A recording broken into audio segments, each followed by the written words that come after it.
Olá, sou Anine de Prince, pesquisadora da tuberculose no estado de São Paulo e idealizadora da série Tuberculose História.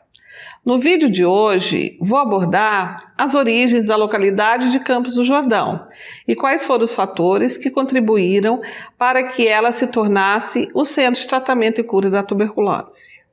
Em virtude de Mateus da Costa Pinto, morador de Pindamonhangaba, ter sido o primeiro a reivindicar uma sesmaria na Serra da Mantiqueira e também ter aberto o primeiro núcleo de exploração econômica nessa região, reconhecido pelo governo da capitania em 29 de abril de 1874, as autoridades municipais jordanenses decidiram fixar essa data como marco da fundação de Campos do Jordão e oficializaram Mateus da Costa Pinto como seu fundador. Mateus da Costa Pinto foi o fundador da vila de São Mateus do Imbiri, precursora máter de Campos do Jordão.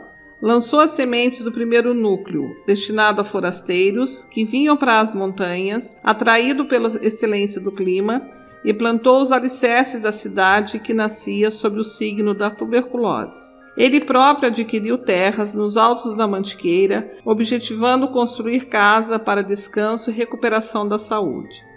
Em 1876, Mateus da Costa Pinto iniciou a construção da Capela de São Mateus, que mais tarde foi inaugurada com grande pompa, juntamente com uma escola pública, também por ele custeada.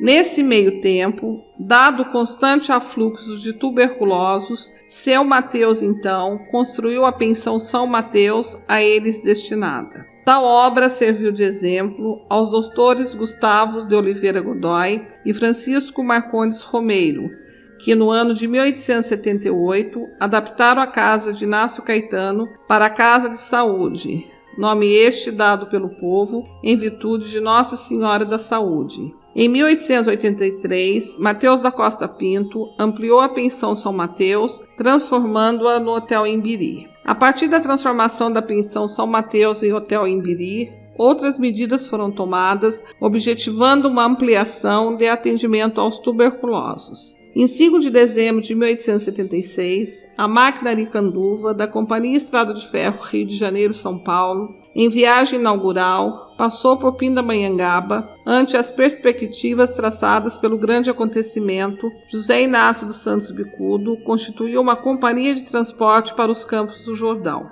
No bairro do Piraquama, ele construiu uma pensão denominada Ponto do Bicudinho, ficando ele à beira do caminho para Campos do Jordão.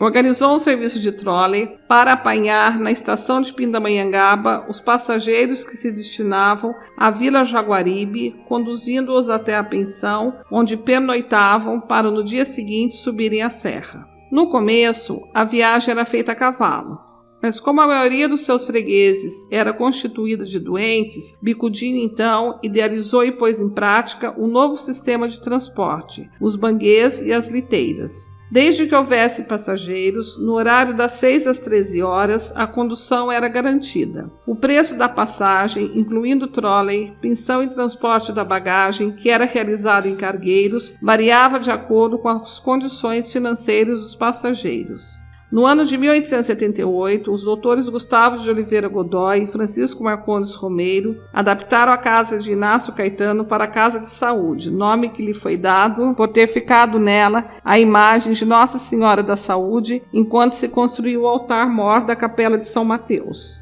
A capela foi inaugurada no dia 19 de março de 1885, com o nome de Capela Nossa Senhora da Saúde. Essa capela, anos mais tarde, foi substituída pela Igreja Nossa Senhora da Saúde, que permanece na mesma localização. A instalação da pensão São Suis, na casa do Dr. José Magalhães, trouxe ao povoado uma nova fase de progresso.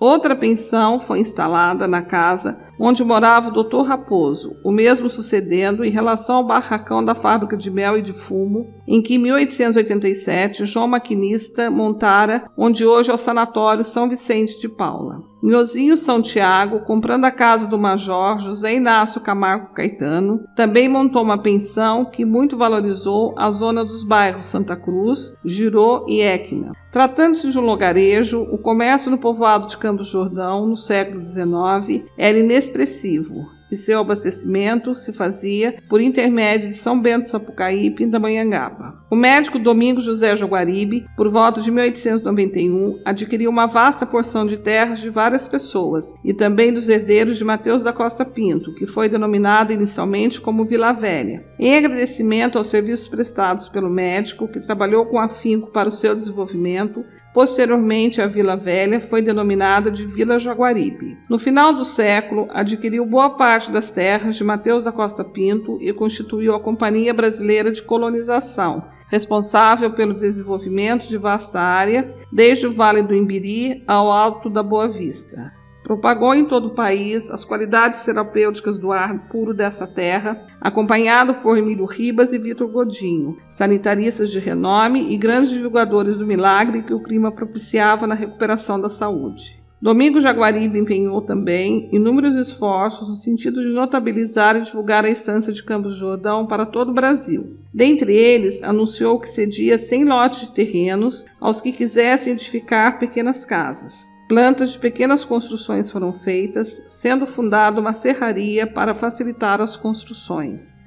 A criação do distrito de Campos do Jordão foi precedida de medidas administrativas, dentre elas a instalação da Subdelegacia de Polícia, com sede em Vila Jaguaribe, em outubro de 1896. Pela Lei nº 1471, do dia 29 de outubro de 1915, foi instituído o Distrito de Paz, com sede na Vila Jaguaribe, e sua instalação ocorreu em abril de 1916. Enquanto o povoado se organizava administrativamente, as condições para a estruturação de um centro médico para o tratamento e a cura da tuberculose eram ainda muito precárias, de acordo com a publicação veiculada em 1899 pelo Jornal do Comércio do Rio de Janeiro. A população em Campos do Jordão, por volta do ano de 1913, era composta quase exclusivamente por pessoas que procuravam a localidade para tratamento de tuberculose pulmonar e pelos parentes e agregados que as acompanhavam. Havia apenas um hotel e uma pensão, onde doentes e sãos, não tuberculosos, indiscriminadamente se alojavam. Os poucos habitantes não tuberculosos eram, em quase a sua totalidade, caboclos originários do local ou das regiões contíguas dos estados de São Paulo e de Minas Gerais, os quais viviam do trabalho doméstico, em casas de doentes, principalmente as mulheres, ou da venda ou mesmo de poucos produtos de sua escassa lavoura e criação, raras frutas e legumes, aves, ovos e outros pequenos animais de corte. Ao ser inaugurada a Estrada de Ferro no dia 15 de novembro de 1914, o povoado de Campos do Jordão já contava com vários núcleos populacionais e com aproximadamente uma dúzia de pensões, algumas de luxo, outras instaladas em míseros barracões e que, por sua vez, abrigavam centenas de tuberculosos em busca de alívio e recuperação da saúde. Além disso, a chegada da ferrovia proporcionou a resolução de um grande obstáculo ao crescimento da cidade, a dificuldade de transporte de grandes volumes de material de construção e de equipamentos pesados, serra acima, que sem os trilhos da estrada de ferro seriam não só penosos como impossíveis. A fase de construção dos grandes sanatórios data justamente da década de 1930, ocasião em que já se podia dispor de potentes locomotivas movidas à eletricidade para o transporte de todo o material de construção necessário e dos equipamentos imobiliários indispensáveis à instalação desses sanatórios e de outras edificações. Por outro lado, o acesso dos doentes e de suas famílias à cidade foi facilitado pela diminuição do tempo de duração das viagens entre o Vale do Paraíba e o Alto da Serra, e ainda amenizado pelo conforto oferecido pelos vagões de passageiros dos comboios, possibilitando o recebimento de visitas mais frequentes de familiares e amigos aos enfermos, como forma de demonstração carinhosa de apoio às pessoas que passavam por esses longos tratamentos, diminuindo assim a sensação muito comum de isolamento e estigmatização da doença. Essas manifestações acabavam por agir positivamente tanto do ponto de vista psicológico, como para atenuar os reflexos danosos à própria capacidade física de recuperação dos doentes, auxiliando-os em sua recuperação. No vídeo da próxima semana, irei abordar sobre a instalação da Prefeitura Sanitária de Campos do Jordão, ocorrida no ano de 1926. Até a próxima, abraços, fiquem bem.